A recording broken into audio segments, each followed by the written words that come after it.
വർക്കലയുടെ മുഖച്ഛായയായ പൈതൃക കുന്നുകൾ നാശത്തിന്റെ വക്കിൽ. ജിയോളജിക്കൽ സർവേ ഓഫ് ഇന്ത്യ പൈതൃക കേന്ദ്രമായി പ്രഖ്യാപിച്ച കുന്നുകളാണ് ഇടിഞ്ഞുകൊണ്ടിരിക്കുന്നത്.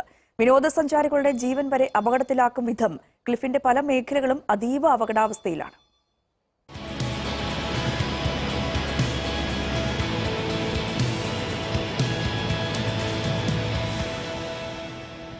പാരിസ്ഥിതികമായ അനവധി അപൂർവതകളും പ്രത്യേകതകളുമുള്ള ഭൂപ്രദേശമാണ് വർക്കല ക്ലിഫ്.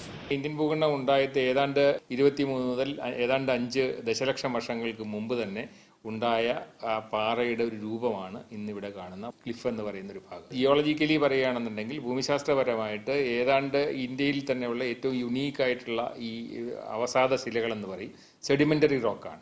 വെട്ടുകൽ പ്രദേശം വരുന്ന ഒരു വർക്കല ഫോർമേഷൻ എന്ന് പറയുന്ന ഒരു ജിയോളജിക്കലായിട്ടുള്ള ഒരു സിഗ്നിഫിക്കൻ്റ് ആയിട്ടുള്ള ഒരു പ്രദേശത്തിന്റെ ഭാഗമാണ് ഇന്ന് വർക്കല ക്ലിഫ് എന്ന് പറയുന്നത്. അപ്പോൾ ഇത്രയധികം ഭൂമിശാസ്ത്രപരമായിട്ടുള്ള പാരമ്പര്യമുള്ള ഇത്രയും സവിശേഷ പ്രാധാന്യമുള്ള പാറകളുള്ള മറ്റൊരു മേഖല ഇന്ത്യയിൽ തന്നെ ഇല്ല എന്നുള്ളത്. പക്ഷേ ഈ പൈതൃക കുന്നുകൾ ഇന്ന് നാശത്തിന്റെ വക്കിലാണ്. ജിയോളജിക്കൽ സർവേ ഓഫ് ഇന്ത്യ ഭൗമ പൈതൃക കേന്ദ്രമായി പ്രഖ്യാപിച്ച വർക്കല ക്ലിഫിന്റെ ദക്ഷിണ ഭാഗമാണ് ഇത്. കഴിഞ്ഞ മഴക്ക് ഇടിഞ്ഞ കുന്നിന്റെ അവശിഷ്ടമാണ് ഈ കാണുന്നത്.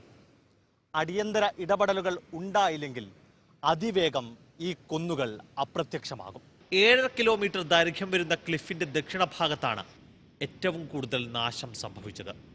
റിസോർട്ടുകളും റെസ്റ്റോറൻറ്റുകളും ഉൾപ്പെടെ പല കെട്ടിടങ്ങളും നിൽക്കുന്നത് ഏത് സമയവും തകർന്നു വീഴാവുന്ന ക്ലിഫിന്റെ മുനമ്പിൽ.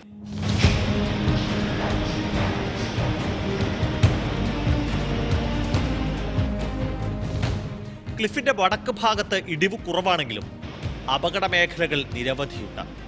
വിനോദസഞ്ചാരികൾ കാഴ്ചകൾ കണ്ട് ആസ്വദിച്ച് നടക്കുന്ന നടപ്പാതയും ഹെലിപ്പാഡുമൊക്കെ അപകട മുനമ്പിലാണ് നിൽക്കുന്നത്. ക്യാമറമാൻ ജയൻ കലുമലക്കൊപ്പം സവാദ് മുഹമ്മദ്, മനോരമ ന്യൂസ്, തിരുവനന്തപുരം.